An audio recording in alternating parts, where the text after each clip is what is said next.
Yo, welcome to another rousing episode of Urban Politics. As you can see, I got a little music on deck. I also got my son on deck too, but he promises that he's going to be quiet and on his best behavior while I shoot this show. You know what I'm saying? There's a whole lot of tasty and delicious politics to jump into, or to talk about. So I want to jump into it like a car and drive. I also got a couple of IPAs on deck too, because I always got an IPA or two of the week. You know what I'm saying? If you don't know that right there, Slim Village, that's for my true hip hop heads out there. This is one of my favorite songs on the planet.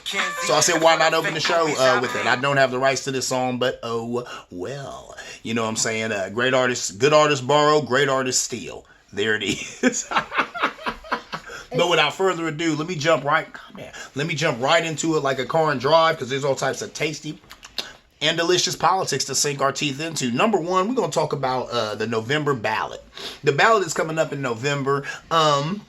There are two issues on the ballot. There's issue 1 and issue 2. Issue 1 is about abortion, and issue 2 is about marijuana. Now, both of these are hot button issues, what I call hot button issues, because, I mean, if you want to get a rise out of anybody, you can mention marijuana, you can mention abortion. Abortion, the right has been trying to get rid of that longer than I've been alive. I'm 47 years old. They've probably been trying to get rid of abortion for a good 50 years. And they've been creative about how they've went about doing it. What they did was they used the Supreme Court. You know what I'm saying? All these different laws get passed in all these different places. They made sure to get a conservative majority on the Supreme Court. Once they did that, then all their will started being done. So, you know what I'm saying? Republicans have really put pen to paper and have really figured out, they're always better at the game of politics. They just beat the Democrats. This is all it is, you know, because while they slept or whatever, and they got, who cares if you got a Democratic president when you got a Supreme Court that can override everything he tries to do?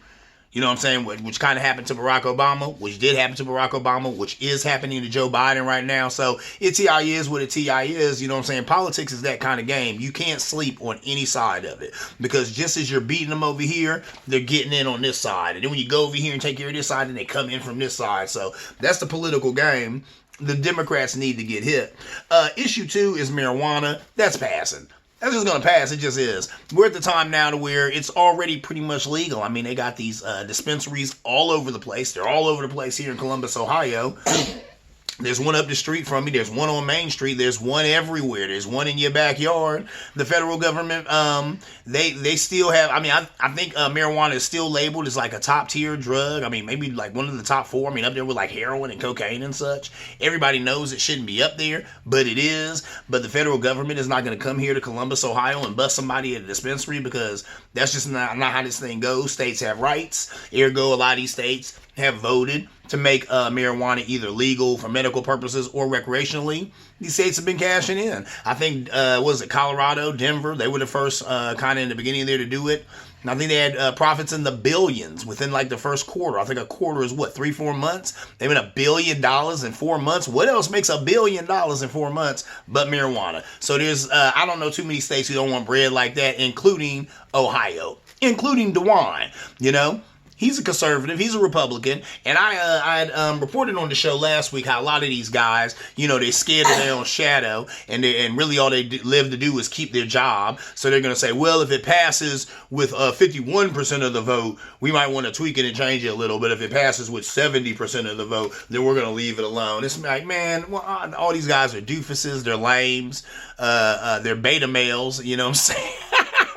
That's me being nice. These guys, like I said, they scared of their own shadow. You know what I'm saying? Legislative lame balls. So don't be like that. Okay? 51% is a win. That's just how that goes. That's a plurality of the vote, right? 51% is most of the people, right? Yeah. So we don't need 70%. You know, that's what I said. That's some dork trying to keep his job. You know, scared that there's a few people who don't like the way that he voted. Grow a backbone. Grow a pair of cojones and vote your conscience. You know what I'm saying? So anyway, moving on, I want to talk about a horrible situation. Homelessness. There was a time in my life Well, I was kind of lightweight homeless myself. Like, I didn't have a house, I didn't have an apartment, but I had a million friends and a million different support lines that I could pull. Glory be to God. And I never went, a night on the street, but I didn't necessarily have a residence in my name. And then I kind of got obsessed with the issue of homelessness and started getting into that, and then how there's a difference between being homeless and couch surfing and all that type of stuff. So really, what I think I was doing was couch surfing. You can't call that homelessness, because like I said, I never slept on the street. That's homelessness. I was just going from couch to couch to couch to couch to bed to bed. Anyway, that's another story for another day. Anyway, let's talk about homelessness. 4 reasons, ladies and gentlemen, they said that we can't get rid of it. 1, they said more people than ever are being housed, but an even higher number are falling into homelessness. That is terrible. How is that happening? Let's talk about some of the other reasons. Might help to explain it.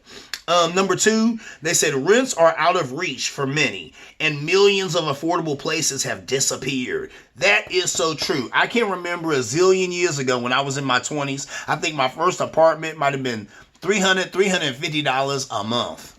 You could never get a 1-bedroom anything for that. You couldn't get a room probably for under $500 a month these days. There's no cap on rental rates.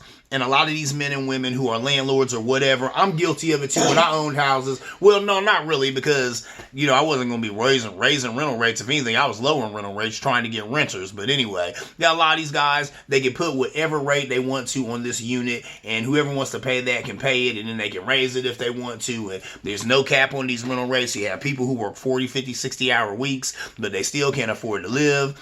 I had read an article, I probably talked about it on the show, about a man and a woman, both teachers, both working full time, couldn't afford housing. Now, they were living in Los Angeles. That's California, so everybody knows, the housing market there is crazy, and you're going to pay a lot for a little. But, they didn't even have enough money to, have a house. They were renting a room in this big old house that like 18 or 19 other couples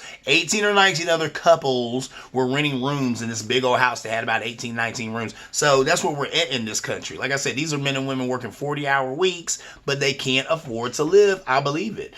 Pretty much everybody I know pays higher rent than me, and it's probably because we've been here since this guy was alive, and that's been 6 years, and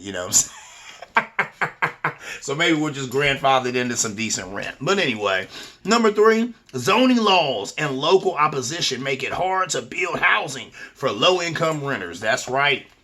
Somebody asked you a little while ago, they said, who is your favorite comedian? I said, you probably have never heard of my favorite comedian. I said, because it's not Kevin Hart.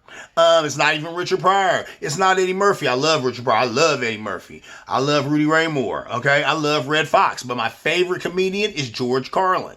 He was an older white male, and he talked in one of his best bits, NIMBY. NIMBY. Not in my backyard.